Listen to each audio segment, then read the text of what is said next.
one of the early books of Roman history, and I mentioned this when I did the Seerah, so you can find more details over there. When we did the Battle of Mu'tah, go look at this up in the Seerah on the YouTube. I did this back then, that in Roman Chronicles, written by early Latin historians, we come across the Battle of Mu'tah mentioned.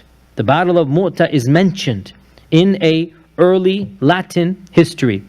And the historian Theosophies, if I'm not mistaken, mentions that in such and such a battle, this military commander came and he fought against the Arabs, and we were about to win over them completely until one of their and we killed the son of their false prophet. It says this, and that son is who?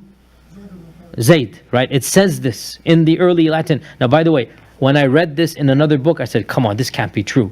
I did not believe this. I actually looked, I was at Yale at the time when I first read this. I went to the library right then and there. I found this book translated. I don't read Latin. I found the translated book in English and I looked it up myself.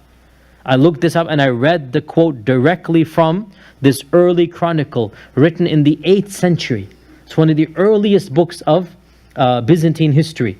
And there's just a small paragraph in it about this. It's not called the Battle of Mu'tah. It has its own name. We call it the Battle of Mu'tah. And it says in there, and I read this with my own 2 eyes, it says in there that we were about to win over them until one of their commanders, whom they call the sword of God, took charge and managed to extricate the Muslims, and cause them to recede to safety.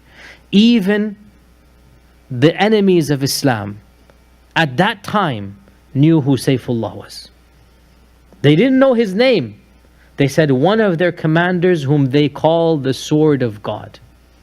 That is absolutely amazing.